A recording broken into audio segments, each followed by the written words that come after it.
What's going on, everyone? My name is Lucas, and we'll get into Alisson Becker in just a moment.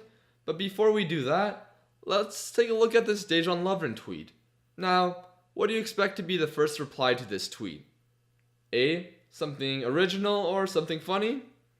B. A tweet about Fekir or something like that? Or C. Do you expect to see a photo or gif of Shaqiri pointing? Alright, well, let's find out.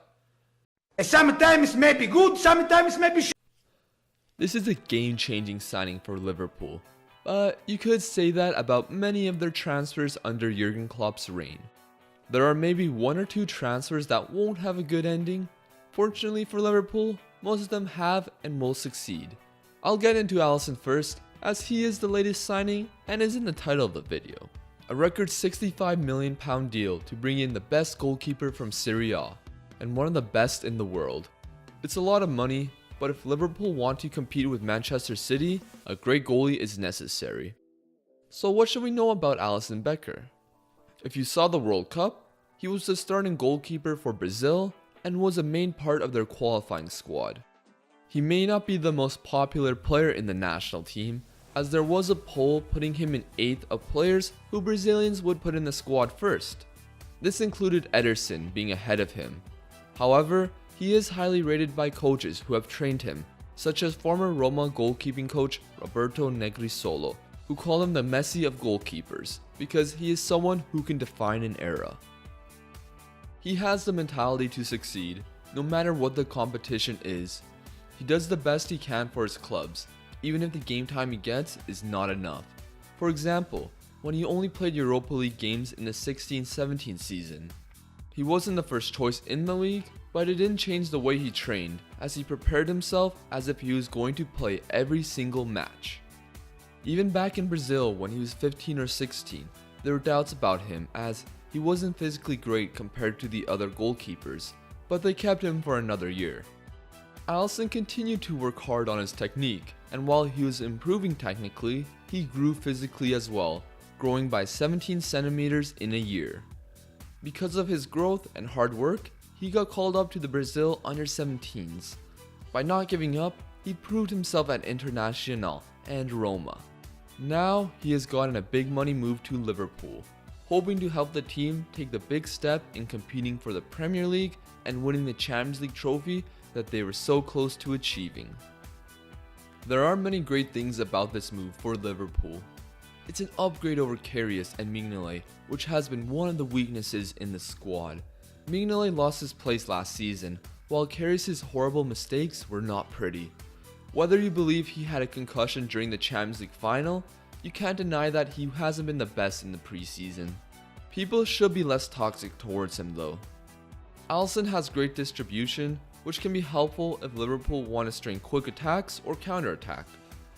He's also one of the best goalies in evading pressure from the opposing team. Like, some of the things he does is ridiculous, plus he has the technique and confidence to pull it off like it's normal. I'm not really the most knowledgeable on goalkeeping positioning and how they save the ball, but from what I have seen, he does what a great goalie needs to do, and there have been occasions last season where he saved his team points. If a goalie can win you 10 to 15 points in a season, whether that's by making a clutch save late in a match, or not having a brain fart like the Liverpool goalies have had in the past, then you obviously have a great goalkeeper. Many believe he is world class, and was the best keeper in Serie A last season, so if that translates into the Premier League, the 65 million Liverpool have spent will be spoken about less, just like how barely anyone talks about Van Dijk's price. For the rest of this video, I'll be talking about the other business Liverpool have done this summer. New contracts for Firmino, Salah, and likely Mane is definitely a boost. I know contracts aren't as much of a security blanket as they used to be, but it's better to have them tied down than lose them for a lower fee or on a free like Emre Can. Emre has left and is making a great salary at Juventus. Luckily for Liverpool, they have made two great signings in the midfield. Fabinho will be ideal as the holding midfielder who receives the ball from the defense and make the pass to help Liverpool advance up the field in a more threatening manner. There were many times where Henderson, who played in that role, just played the ball backwards or sideways and didn't really help Liverpool move up the field. He was also poor under pressure, unlike Fabinho, who has great press resiliency. Fabinho also has a better passing range and seems more confident when making those forward passes that are difficult for most to execute. Naby Keita was the other midfielder, and he started preseason a little slowly, but he's starting to show his quality and absolutely brings more dynamism in the midfield. He's a great dribbler, so he won't be afraid to get by a few guys if he has the space.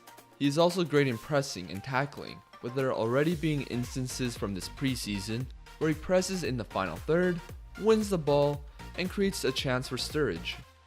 The struggle with Liverpool's midfield was creating chances when teams sat deep. With these additions, we should see less of that being a problem. Finally, Shaqiri brings great depth to the squad. For a poor Stoke team, he did have good numbers, he's not afraid to take long distance shots or take on his opponent.